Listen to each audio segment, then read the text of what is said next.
Amigos, buenas tardes y bienvenidos a Law Life, su canal de asuntos jurídicos, negocios, política y, ¿por qué no?, romance. Corre video.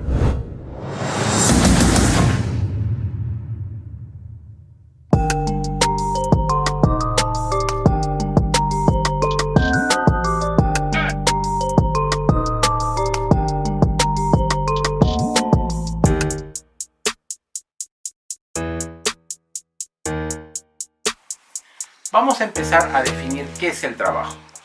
El trabajo se refiere a la actividad que hace el ser humano con el fin de conseguir los medios para subsistir, los medios para vivir, para darse dignidad y calidad de vida. Hubo un gran pensador que decía: la diferencia entre el pobre y el miserable es de que el pobre no tiene muchas cosas y el miserable tampoco. Pero el pobre tiene dignidad, cosa que el miserable no. Entonces, el trabajo de arranque empieza siendo con lo que hace que un ser humano viva dignamente. Es lo que dignifica al hombre. En cambio, el trabajo, cuando no dignifica al hombre, no puede ser trabajo. Aquello que no es trabajo se llama esclavitud. La sociedad ha pasado por 4 estadios según Carlos Marx: el de esclavitud, el de feudalismo, el de capitalismo y el de comunismo, supuestamente. Entonces, vamos por partes. ¿Qué es el trabajo? Busca medios de subsistencia, pero también busca que el ser humano evolucione, sea mejor, desarrolle más capacidades, más habilidades. ¿Qué pasa si el ser humano no puede vivir dignamente con lo que gana? No tiene los medios de subsistencia necesarios. Simplemente es un esclavo. Es una persona que no vive decentemente, es una persona que no tiene para vivir lo que necesita. En cambio, si la persona consigue lo necesario, sí es una persona que está trabajando. Y de ahí vamos para el otro concepto, que es también importante: el que la persona haga aquello que quiere, la persona haga aquello que le guste hacer, pero sobre todo que evolucione. Si una persona hace aquello que le gusta, si una persona disfruta de hacer su trabajo, ya es una persona que tiende a evolucionar, es decir, que mejora sus condiciones de vida, es decir, que gana más dinero, que hace más trabajo en menos tiempo, es decir, que gana más con el tiempo, tiene una aspiración, tiene un sueño de vida mejor. ¿Qué pasa si es que no tiene ese sueño de vida mejor? ¿Qué pasa si no aspira a eso mejor? Simplemente tampoco es un trabajo, es una esclavitud. Entendiendo eso, podemos concluir que el trabajo es el medio que busca que el ser humano desarrolle como ser humano. Es la máxima expresión de la evolución y que a su vez pueda conseguir los medios de vida para poder vivir con dignidad, él y toda su familia. Existen 2 formas de trabajar, existen 2 formas de concebir el trabajo desde un punto de vista jurídico. El primero: el derecho laboral individual. ¿Qué significa el derecho laboral individual? Mi relación personal, individual, con el empleador, con el dueño de los medios de producción, como decía Carlos Marx. Entonces, ¿cuáles son mis derechos como empleado? ¿Cuáles son mis derechos como trabajador? El primer derecho fundamental es la irrenunciabilidad al derecho de trabajo. ¿Qué significa la irrenunciabilidad? Que yo puedo pactar lo que sea, pero la ley entiende de que el empleador es un abusivo. Repito, la ley entiende que el empleador es un abusivo y que me va a hacer daño, va a pisotearme, va a perjudicarme en todo sentido, se va a aprovechar de mi fuerza laboral para poder sacarme todo lo que yo le puedo dar, toda la plusvalía, como dice Carlos Marx. Entonces, frente a esa presunción, cualquier compromiso que yo asuma con el empleador es nulo, en tanto me perjudique, y yo lo desconozco en tanto no me beneficie. Por ejemplo, una persona trabaja para otra y esta no la pone en planilla y le pide recibo por honorarios. Ese recibo por honorarios lo desconoce el derecho laboral y simple y llanamente solamente reconoce que si tiene un jefe, que si tiene un lugar donde trabaja, que si tiene una remuneración y que si tiene un jornal, es decir, trabaja de tal día a tal día de la semana y de tal hora a tal hora, se entiende de que esta es una persona que tiene una relación laboral. Así el contrato no lo diga. Y por otro lado, ¿qué pasa si me piden que yo renuncie a mi sueldo completo, es decir, que me descuenten de mi sueldo, que no me den vacaciones, que no me den fiestas patrias, que no me den Navidad, que no me den pues aquellos beneficios que yo me merezco como CTS, como una prevención para el futuro pagando una AFP, por ejemplo, que no me den un sistema previsional sanitario, es decir, que no me paguen salud para que yo me pueda curar, como para que yo me pueda atender en los medios de salud. En algunas partes de Latinoamérica los sistemas previsionales se dividen en dos, ¿no? En sistema previsional sanitario y en sistema previsional propiamente dicho con lo que respecta a una pensión de jubilación. Para ser más exactos en los términos, el sistema previsional tiene dos naturalezas: el sistema del seguro social sanitario y el sistema del seguro social previsional propiamente dicho. En ese sentido es que nosotros creemos, ¿ya?, de que la irrenunciabilidad del derecho de trabajo, lo que busca es que nosotros podamos ver que no todo lo que nos ponga el empleador, cuando no nos convenga, nosotros lo podemos negar, que podemos argumentar negación de la existencia de ese vínculo que puede tenernos como relacionados con un empleador. Dicho en otras palabras, desconozco el vínculo siempre y cuando este vínculo no me convenga, yo como trabajador. El segundo pilar del derecho laboral individual es el derecho a la libertad de trabajo. ¿Qué significa libertad de trabajo? Que yo hago el trabajo que a mí me gusta hacer, el que yo quiero hacer. Si yo soy campesino, no me pueden obligar a ser minero, porque a mí me gusta trabajar en el campo. Si yo soy pescador, no me pueden hacer trabajar como albañil, porque yo soy pescador, ¿no es cierto? Si yo soy abogado, no me van a hacer trabajar como médico. Entonces, yo tengo derecho a escoger qué trabajo realizar. Ese es el primer presupuesto del derecho a la libertad de trabajo. Y el segundo presupuesto es que nadie me puede hacer trabajar sin que me paguen. Si no me pagan, no trabajo. Así de simple. Un momentito, me dice el alumno. ¿Qué pasaría si yo estoy trabajando, ¿ya?, y como trabajador no me pagan? Está cometiendo un delito la persona que te hace trabajar sin pagar. Delito contra la libertad de trabajo.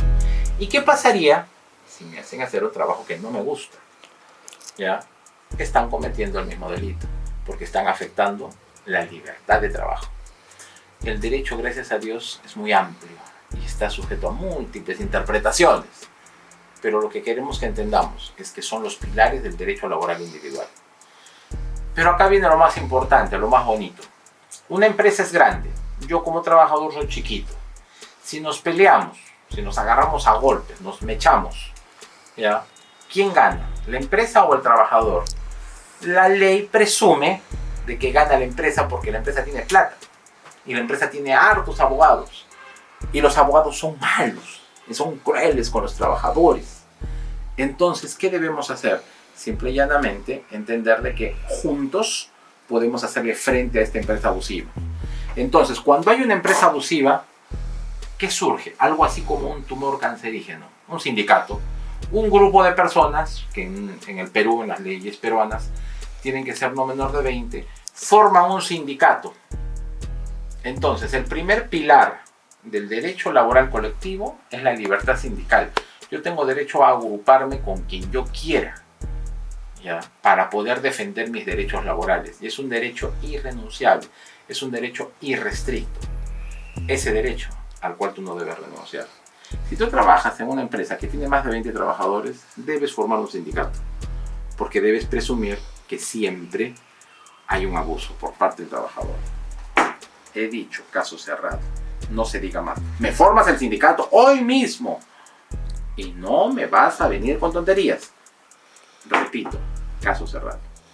Muy bien, y el segundo pilar del derecho laboral colectivo, ¿cuál es? El derecho a huelga. ¿Por qué? Como decían los no sé quién y los no sé cuántos, si no hay solución, la huelga continúa. ¿Qué es la huelga? Es el derecho a protestar cuando hay condiciones laborales que no son las más adecuadas.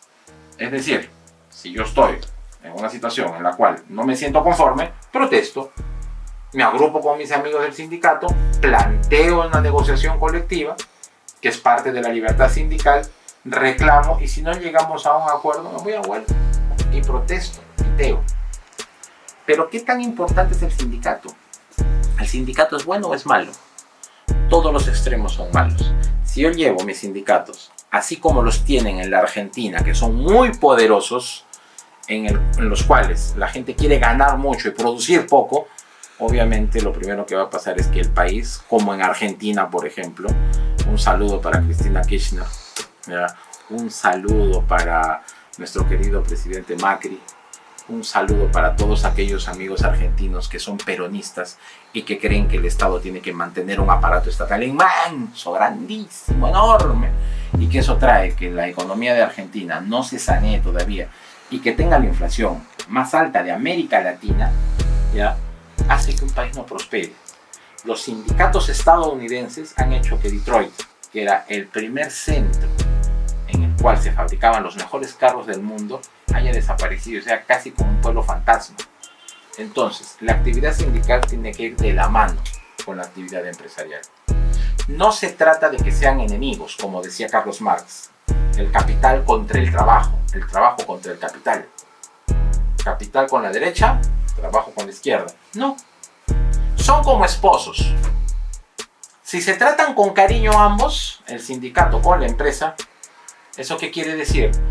Que la empresa va a producir, la empresa va a crecer y los trabajadores van a ganar más. Pero si la empresa se pasa de viva y no quiere decir sus cuentas, no quiere mostrar cuánto gana, obviamente ahí el sindicato, oye, un momentito, ¿qué es lo que va a hacer? Vamos a pedir cuentas a la empresa y la empresa nos tiene que informar. Si no quieres informar, inmediatamente planteamos el reclamo. ¿De acuerdo? ¿Ante quién planteamos el reclamo? Ante el organismo supervisor de fiscalización laboral. En el Perú se llama SUNAFIL. SUNAFIL es la Superintendencia Nacional de Fiscalización Laboral. La SUNAFIL te va a apoyar y va a ir a buscarte y te va a encontrar y te va a dar una mano cuando hay esas empresas abusivas que no quieren informar. Esas empresas, pues, que agarran, como las mineras del sur del Perú, que no informan cuáles son sus ganancias y no les dan utilidades a los trabajadores. Entonces, los trabajadores, para motivarse, para que puedan producir más, la ley regula de que les den utilidades.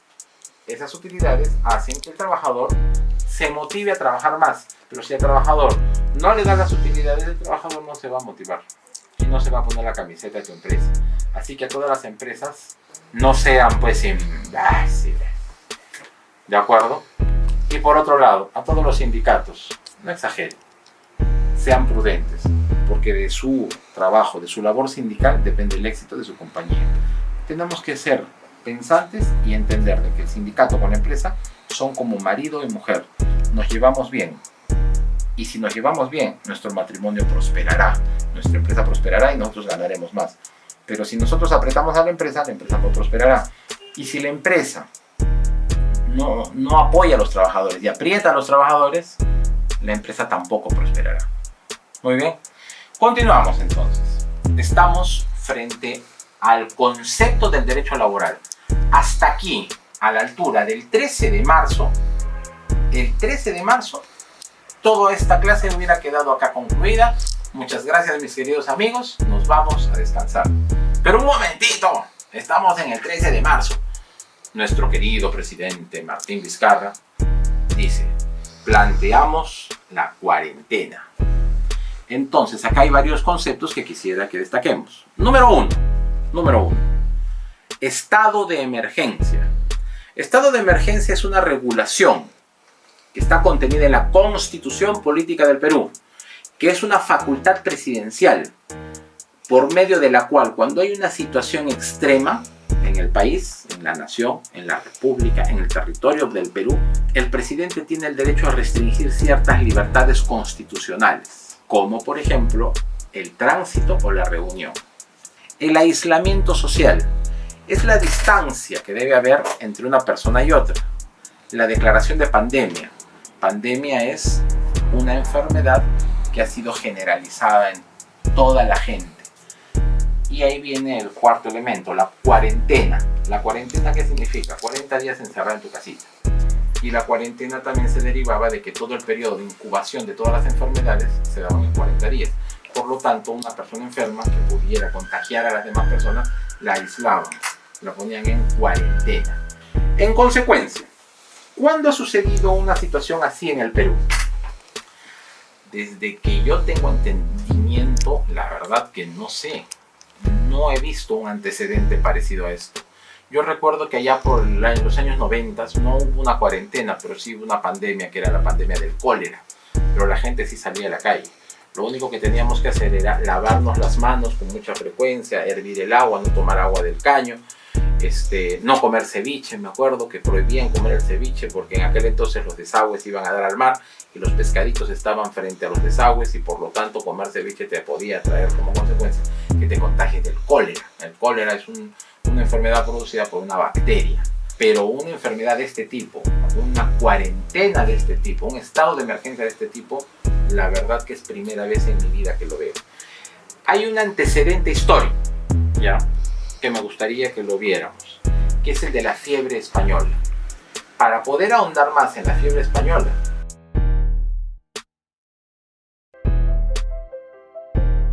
la epidemia de gripe de 1918, también conocida como la Gran Epidemia de Gripe o la gripe española, se la considera como la peor pandemia global de la historia, ya que concentró una elevada mortalidad en un periodo corto de tiempo. Se estima que la tasa de mortalidad de la pandemia fue de entre el 10% y el 20%, y que mató entre 50 y 100 millones de personas en todo el mundo. Vamos a continuar entonces entendiendo lo que fue la fiebre o la gripe española, ¿ya?, para seguir entendiendo de que no hay antecedentes en los cuales las relaciones laborales obviamente se veían enfrentadas. ¿Por qué razón? Porque al haber una para tan larga de actividades económicas, las empresas pues estaban colapsando. Entonces las empresas, ¿qué tenían que hacer? Seguir ciertos parámetros, ciertas pautas. El primer parámetro era que mientras que yo no puedo pagarte, ¿ya?, yo te voy a adelantar tus vacaciones. Entendamos matemáticamente cómo funciona esto. Yo tenía que darte tus vacaciones en diciembre, pero te las doy en marzo, ¿ya?, para que no trabajes, ¿ya?, y que en diciembre te haga trabajar. Porque si no te daba las vacaciones en diciembre, ¿ya?, entonces, luego de ese periodo, tenías que reconchuflar tu plata, acomodar la plata de la empresa, para que la empresa pueda continuar con sus labores propiamente dichas, ¿no es cierto? Dicho en otras palabras, para dejarme entender mejor. La plata que yo tenía guardadita para que tú te vayas de vacaciones en diciembre, te la doy ahora, ¿ya?, para que hagas tus vacaciones en marzo. Y luego en diciembre te vas de vacaciones. Esa es una medida, con eso ya aguantábamos. Luego de eso te daba licencia con goce de haber. Entonces, esa licencia con goce de haber significaba que te mandaba a tu casa y no te pagaba. Perdón, te pagaba tu sueldo, como si estuvieras trabajando. Eso se llama licencia con goce de haber. Luego de eso, tenía que incentivarte a que renuncies a la empresa.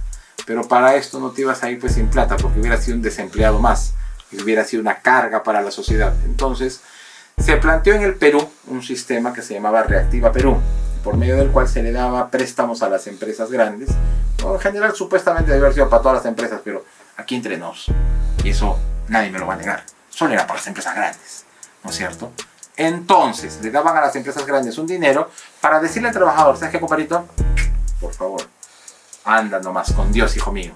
Pero no quiero que seas un parásito. La plata que te voy a dar es para que la inviertas en un negocio, ¿ya? En los años 90 pasó algo parecido. Para sacar a tanto parásito de la administración pública que estaba consume, igualito que en la República Argentina. Un saludo para mis amigos argentinos, no se olviden, los apoyamos en las Malvinas, ¿ya?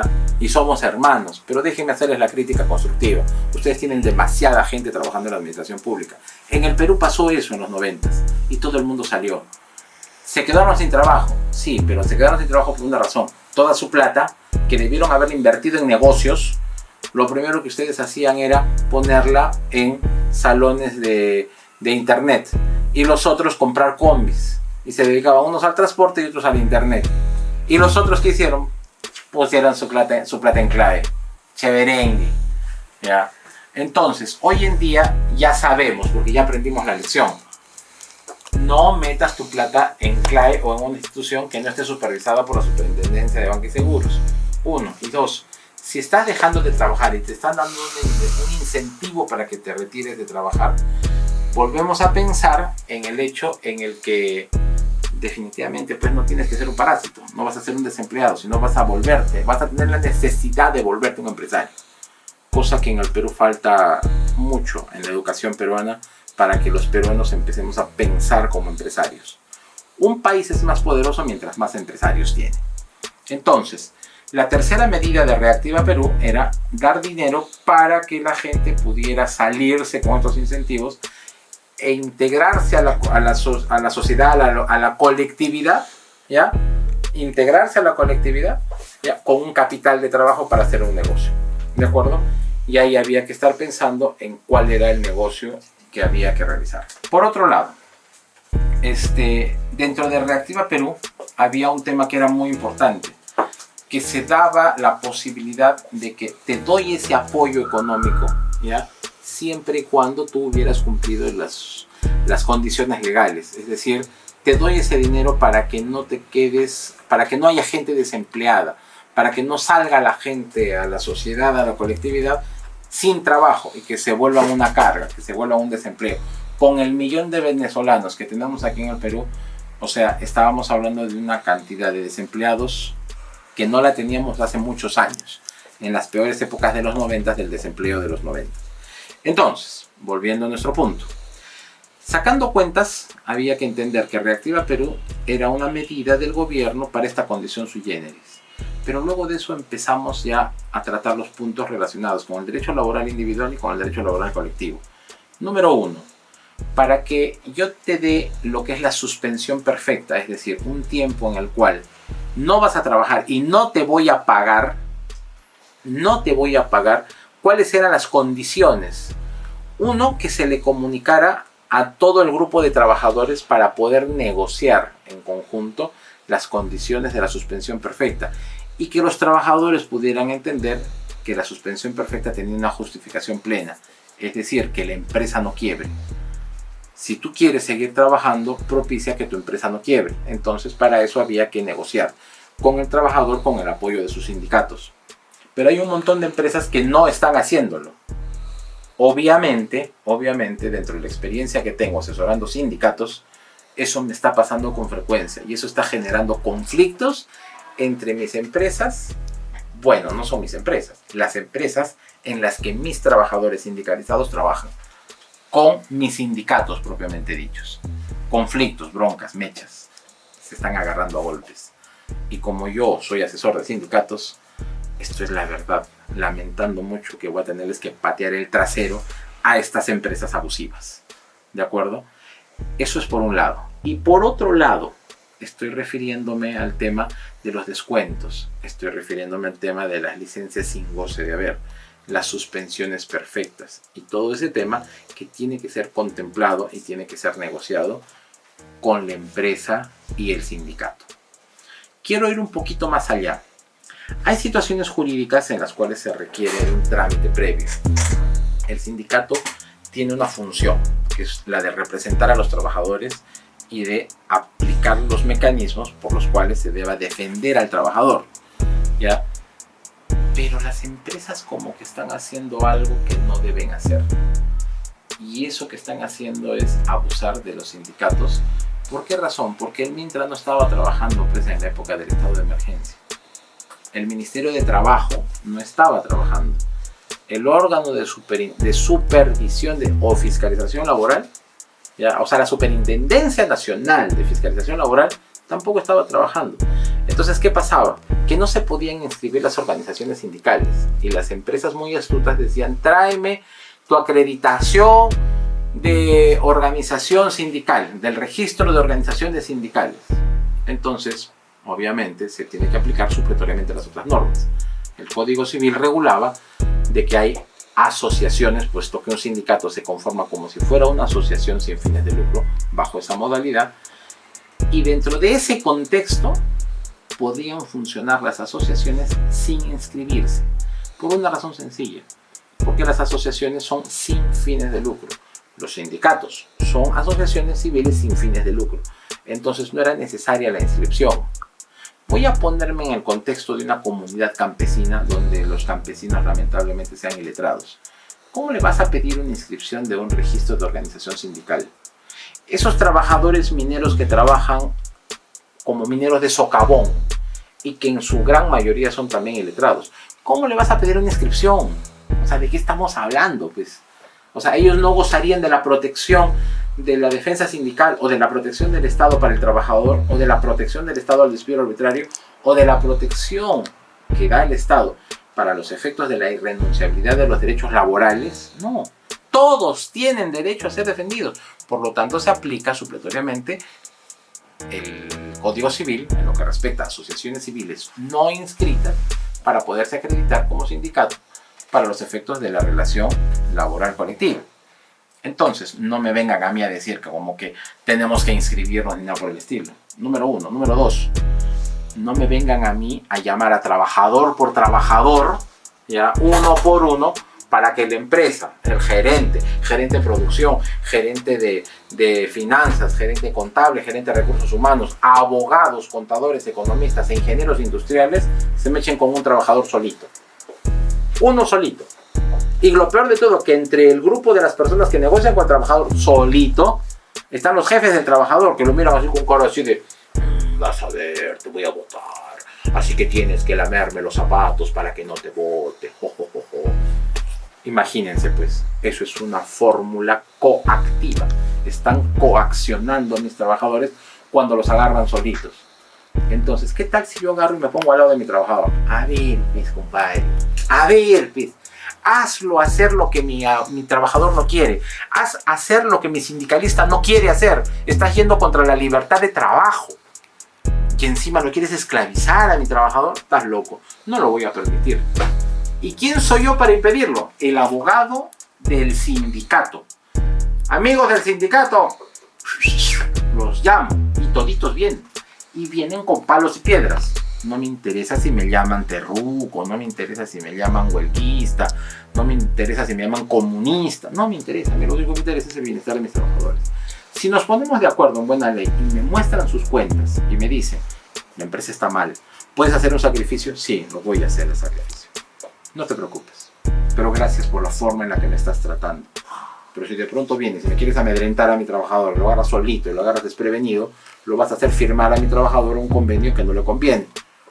Y obviamente yo voy a cuestionar ese convenio, porque a la larga te voy a demandar, empresa abusiva, y ya vas a ver lo que te voy a hacer. Y obviamente voy a desconocer, porque esos convenios que no son convenientes para mis trabajadores son nulos, porque el derecho del trabajo es irrenunciable. Para cerrar este tema, quiero hacer mención de algo que es muy importante. Que el trabajador, repito desde el inicio, tiene que tener dignidad para poder trabajar. No tiene que estar rogándole a nadie, ni tiene que ser humillado por nadie. No porque seas el heredero de una gran fortuna y pusiste una gran empresa vas a abusar de mi trabajador. Porque yo no voy a permitir que mi trabajador, y te lo digo a ti empresario abusivo, yo no voy a permitir que mi trabajador te arruine. Porque la economía del Perú depende de ti. Porque la economía del Perú, la economía de todos los peruanos, la economía de toda América Latina dependen de las personas que invierten, que confían en el Perú. Confíen en el Perú, pero también respeten. No se trata de que porque tengan mucho dinero vayan a abusar. Y eso es para mí lo más importante. Entonces, frente a esta figura que no tiene precedentes, recién estamos tratando de interpretar el derecho. Y esa interpretación, que es una interpretación sui generis, unos abogados piensan de una forma, otros abogados piensan de otra forma. Pero yo quiero recordarles a todos mis trabajadores que estemos acertados o estemos equivocados, lo único que nos va a sacar adelante de esta crisis es que estemos unidos. Primero, unidos como trabajadores de un sindicato. Y segundo, cuando logremos esa unidad, estemos acertados o estemos equivocados, la unidad nos da fuerza. Que podamos conversar con la empresa y demostrarles que todos amamos al Perú, y que reconocemos la importancia que tienen las empresas, pero las empresas que no son abusivas, ya saben. Así que por favor, recuerden esto, que es muy importante para todos nosotros. Muchas gracias, les doy muchísimas gracias, no sin antes recordarles que deben suscribirse a nuestro canal Law Life, Vida y Derecho. Nuestro canal es un canal que va a ver asuntos jurídicos, de negocios y políticos. Y quién sabe, a lo mejor, romances. Muchas gracias. Nos vemos. Hasta la próxima.